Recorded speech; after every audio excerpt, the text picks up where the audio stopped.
Good morning, everyone, and welcome to our DAT IQ Weekly Market Update. This is our update for July 26th, if you can believe it. Yeah. Well, last show in July. I'm Ken Animo, Chief of Analytics here at DAT, joined by Dean Croak, who's our Principal Industry Analyst, and it's just the two of us again with Ned departing a couple of weeks ago. Good morning, Dean. Yeah, good morning. Doing our best to try and stay cool over here in New England. Got a blistering heat wave like a lot of people have last week. Yeah, it's the heat broke for us. We've had two of the most beautiful days of the summer the last 2 days, like high 70s, low 80s, no humidity, nice breeze, good golf weather. Unfortunately, I'm in the studio. There's no place I'd rather be, though. No. We hit the beach on the weekend, and that was even hotter there. We were hoping that the sea breeze might have cooled things down a bit, but not so. Yeah, I think that's a harbinger of what we're going to talk about later in the show. But for those new to our show, we're here every Tuesday at 10 a.m. Eastern, talking about the freight market, trends we're seeing, but most importantly, we're answering your questions. So go ahead and put those questions in the comment or chat below. Our friends in marketing will pass those over to us, and we will touch on them at the end of the program. Without further ado, I am going to move us on to our key trends of the week. So dry van, reefer, and flatbed ticked down a little bit last week. Nothing spectacular. Dry van especially seems to be holding its ground a little bit, but you'll see that evidenced in the charts that we'll show. Load post volumes dropped below 2020 levels, but equipment posts are trending closer to that 19 all-time high, if not a little bit above. Van and reefer contract replacement rates are starting to kind of tip over the top of the roller coaster a little bit. Again, we have rebidding, we have typical continuous procurement. Again, all of these things are very normal with what we'd expect given market conditions. And then lastly, kind of a peek at kind of confirming trends on volume. June's ATA truckload tonnage index was up 2.7% month over month and almost 8% year over year. U.S. Bank's national shipment index up 2.3%, spend up 3.3%.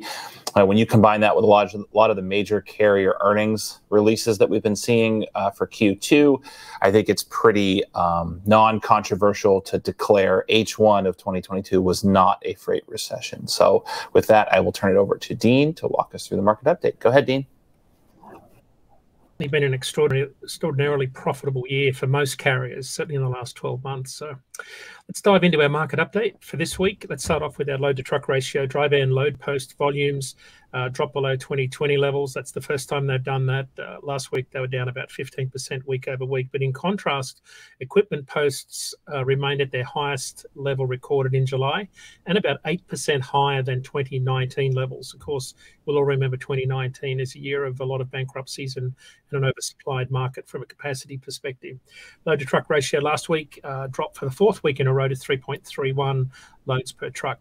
In the refrigerated category, very similar to dry van, load posts cooled a little bit last week, down 7-8%, about 7% below 2020 levels.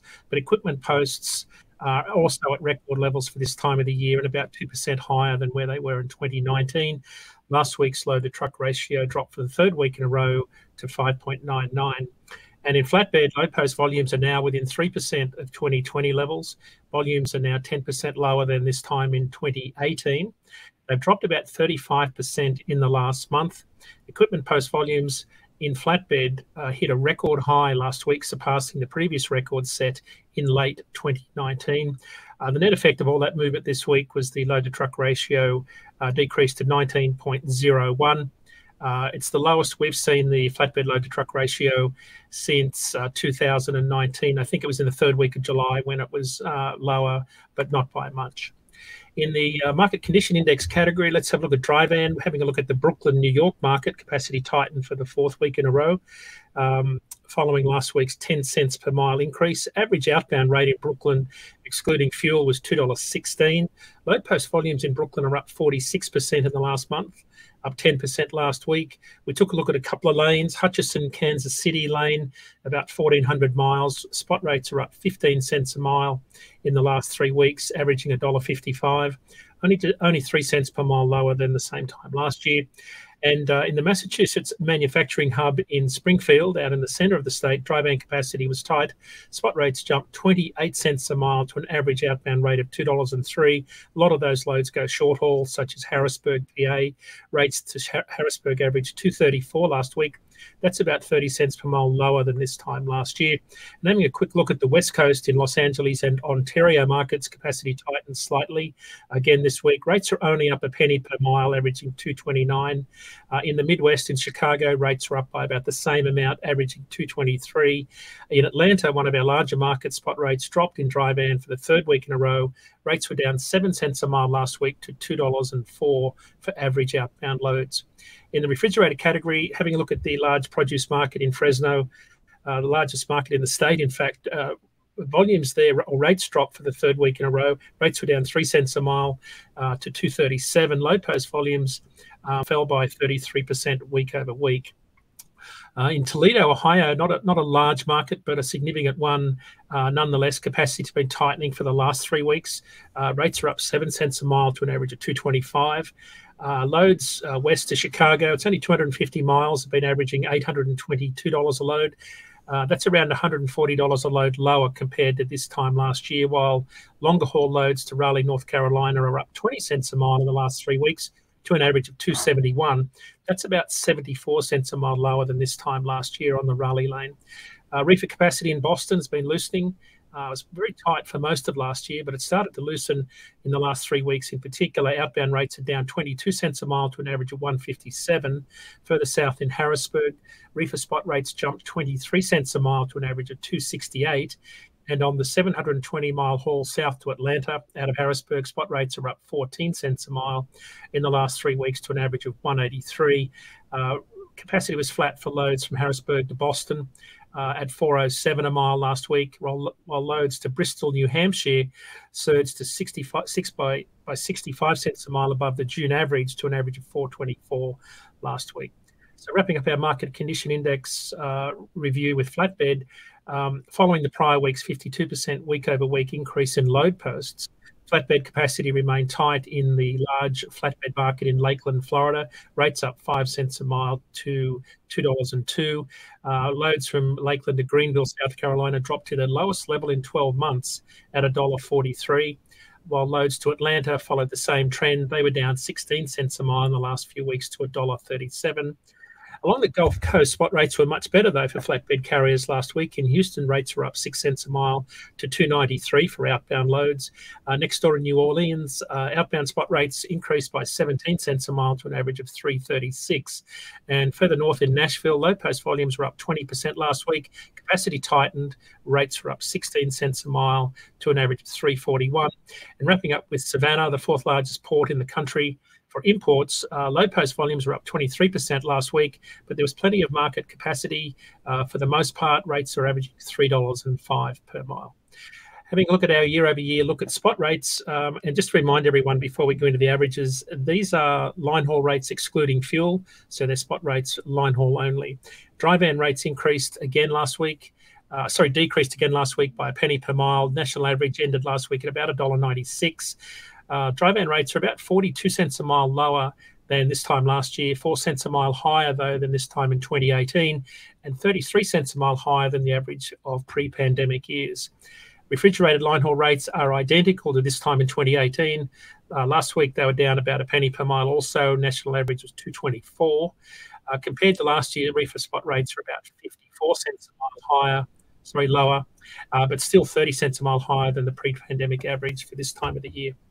And wrapping up with flatbed, line haul rates dropped 19 cents a mile since the start of this year, with the majority of that decrease occurring in the last 7 weeks, with rates dropping 17 cents a mile over that time frame.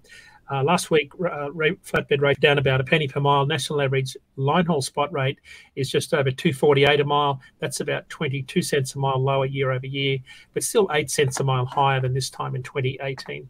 So that's it for this week's market update. If you'd like to find out more about what's happening in freight, go to dat.com/market update and download our weekly report, which will be uploaded to our website tonight. And with that, it's over to Ken for our short-term forecast. All right. Thank you, Dean. We're going to take a look at dry van first here on the short-term forecast. Just to level set everyone, the blue is history. So that's our observed rolling 7-day rate per mile, excluding fuel for dry van.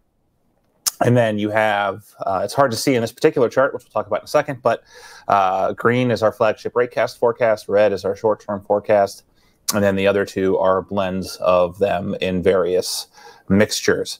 What I think is really interesting here as we start to peek into back to school and pre-Labor Day is, for the first time in a while, ratecast in the short term is seeing some upward strength in rates.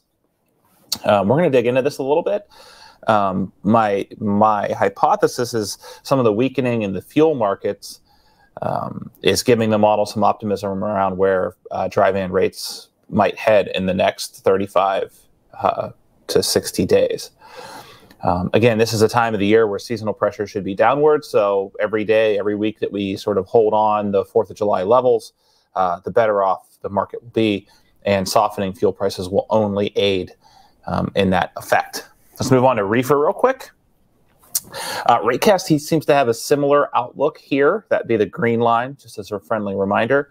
The short-term forecast is not so optimistic. They're still pretty tight. We're talking about a, I don't know, 5-ish cent window, 5 to 7 cent window between the high and low case here. But the two blended forecasts seem to more or less agree with a little bit of optimism there in the reefer side of the house. Flatbed, moving on, not so much.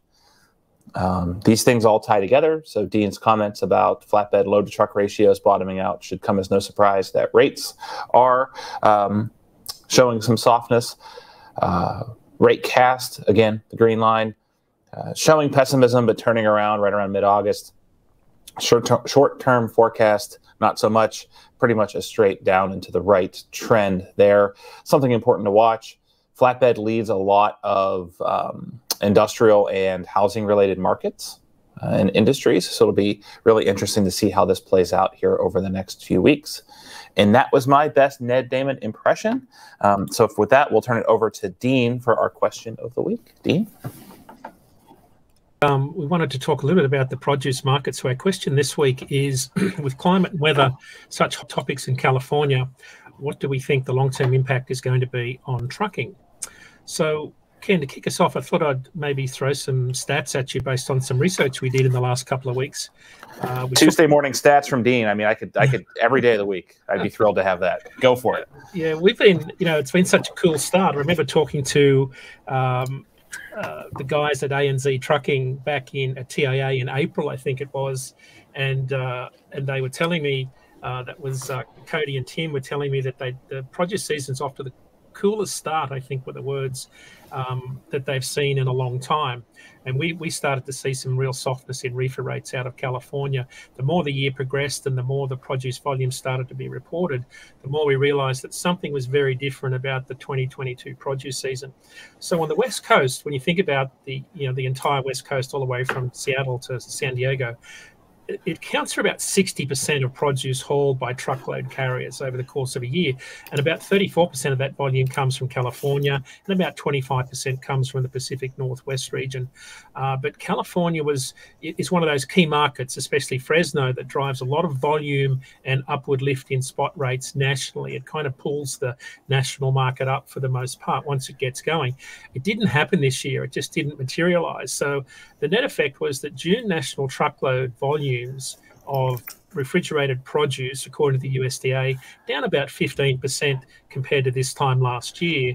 But in California, down around 38% compared to this time last year. And of course, a big part of that when we talk to growers and brokers alike was the multi-year drought that's impacting the state. There's some huge water problems over there. 11 of their 20th warmest years have occurred in the last 20 years. According to weather services, California's average temps are about 3.5 degrees higher than last century. Temperatures at night are much higher. Water demand is up about 8% in the last few years. So there's a lot of things going on. And the statistic that really caught my mind, in addition to the data for yesterday announcing that about 57% of the state of Texas was under drought conditions, and they were looking to reduce a substantial amount of their cotton crop. If you look at water-intensive crops like rice, The rice harvest in California is going to be the state's smallest in 50 years, down about 500,000 acres. And if I go through the list, you've got tomatoes, grapes, citrus, grapefruit, lemon, sweet cherry crop, almonds, all down in terms of volume, largely because of the incredible drought conditions they're having. So the summary of the impact on rates this year was in a market where we normally see rates go up 12 cents a mile. In December, they went, in June, they went down 12 cents a mile in June. So that's part of the story that we've seen. I think the drought is a longer term issue that California is dealing with. And I think that doesn't bode well for reefer carriers that are looking to base a lot of their capacity on the West Coast during the produce season. Yeah, I mean, I was out in Northern California a couple weeks ago, and it was quite incredible, the lack of green. Right. It's something I don't know that it's going to be a trend that's going to be easily reversed, right? We don't have much control over the weather. Right. I mean, that's the concern, Ken, is that, we don't have a lot of control over it. And of course, some heavy rains might turn that around. But as we saw last year, when the heavy rains hit, there was no vegetation to hold the water. And what happened, we ended up with mudslides and more damage when the rains hit. And of course, we've got a wildfire out there now that's well underway. But the issue that a lot of farmers spoke about this year was the reduction in the water leases that they would get from the federal government, on top of some of the dams being low. Part of the positive sign was they had a decent snow season last year, so there is some more runoff that's starting to fill some of those reservoirs. But generally, I think the trend doesn't look good long term. Now, the technology they're trying to implement in terms of water efficiency and plant and tree design to make them more water efficient, that's going to take years to come online. So in the interim, I think we're going to see much lower volumes out of that state than we're typically used to. And as a result, rates have cooled off dramatically, as we covered in the earlier part of the show. In Fresno in particular, normally you'd be seeing upward pressure on spot rates still through July and August. They're starting to decrease fairly significantly right now. Yeah, I mean, again, this is all super anecdotal and not really applicable to the broader freight market, but we were talking to a lot of wine grape growers, and they've pretty much had to change over the last few years their entire irrigation plan, their entire irrigation schedules, because they can't count on their reservoirs getting filled to last the entire season. So where they might want to irrigate 3 to 5 days a week, they're irrigating 1 to 2 days a week, and they don't have enough water to irrigate all of their blocks at once, right? They have to kind of doing it in a rolling fashion. So, yeah, I mean, I think it's changing everything, and it's, again, it was a pretty lengthy trend to get us to this point. So I can only imagine it's going to be a rather lengthy trend to, if possible, unwind it from this point. I think the story in Texas around the cotton crop dilemma is sort of a little bit of an indicator about what all farmers are facing, and that is they had nothing to fall back on. In Texas, they're looking at one of the worst crops since 2011. They're talking about abandoning about 32% of the acres that they would normally harvest. So the 32% abandonment rate is the third highest on record in the state of Texas. But the issue was, according to meteorologists there, is that there's absolutely nothing to fall back on. There's no subsoil moisture, and there's very little topsoil moisture. And when you have triple-digit heats, it just gets worse, and that's why I think a lot of farmers are struggling. I know it's the case in my home country in Australia, where they've got incredible dry and hot conditions. There's no subsoil moisture to sort of sustain anything longer term. The ground is just getting hotter and hotter.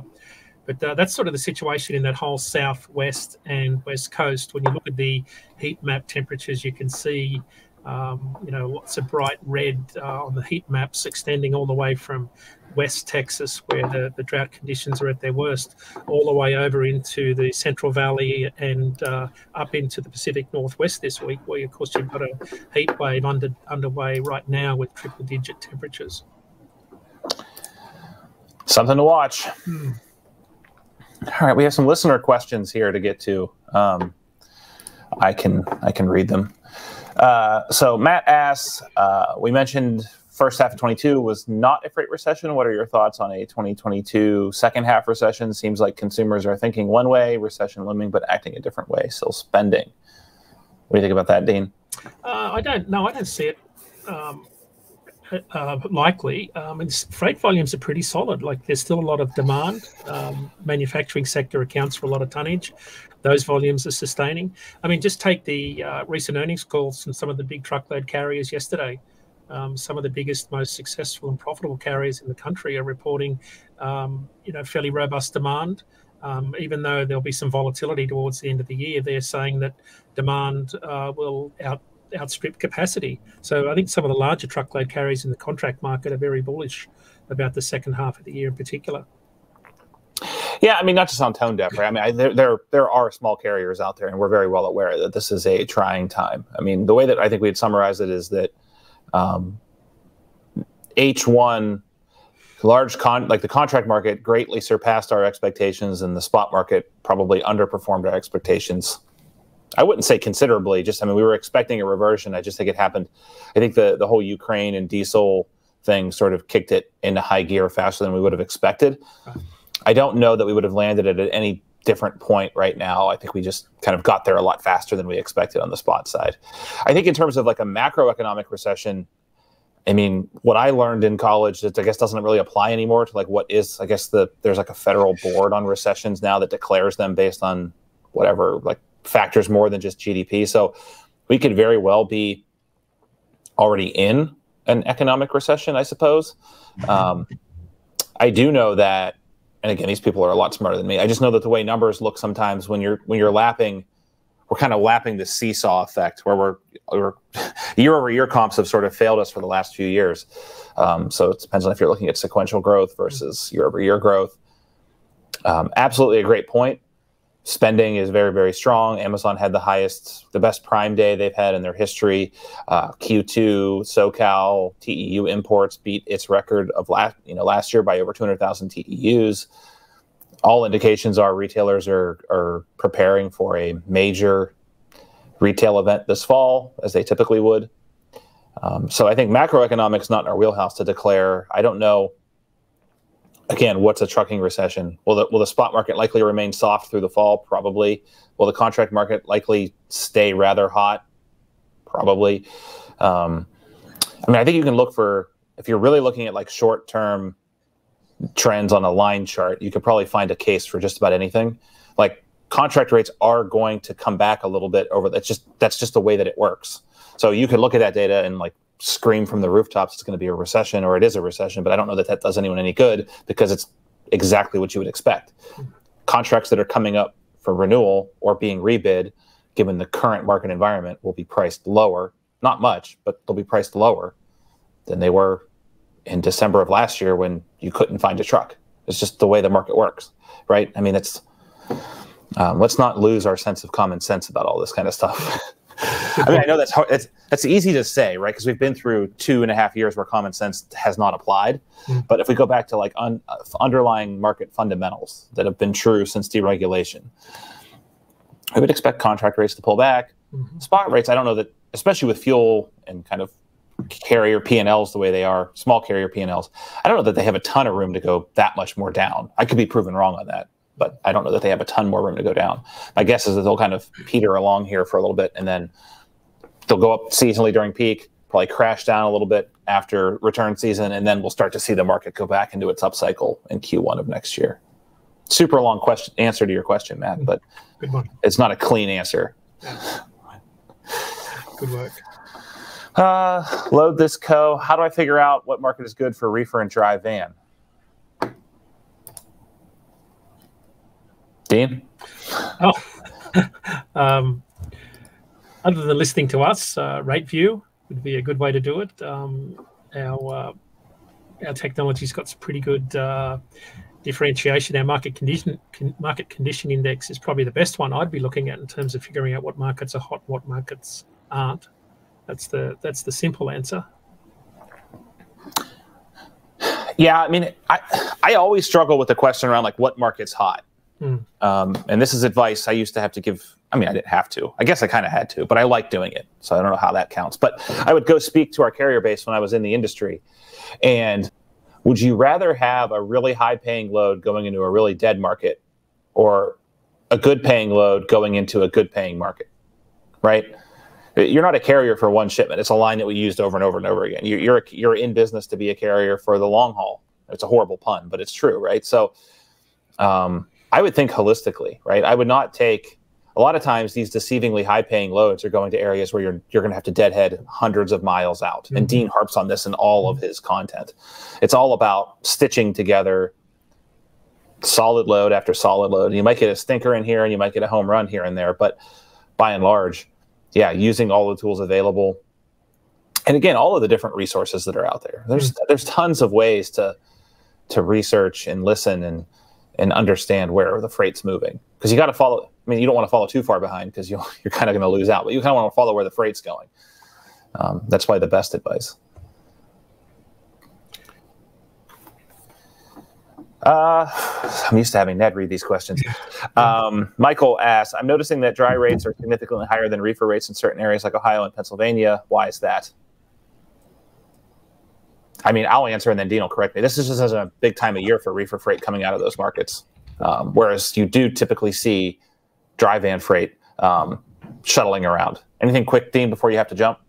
No, I just, no, I'll let you wrap up. I've got to get to the other show. All right. Dean's in high demand, so he's going to fall off, and I'm going to finish this one solo. It's getting awfully lonely here on the weekly IQ market update. Michael, we'll take a peek at that. Maybe we'll use that for our question of the week next week. We'll do some investigation into that. Let's keep looking at questions here.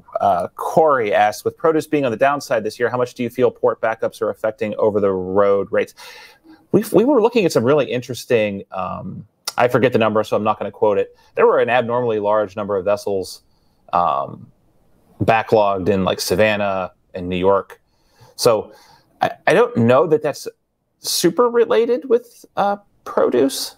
I do think it's not an issue that's went away. It's an issue that's softened. But if you talk to a lot of the purchasing groups on the shipper side, they're still very concerned about having the right amount of inventory.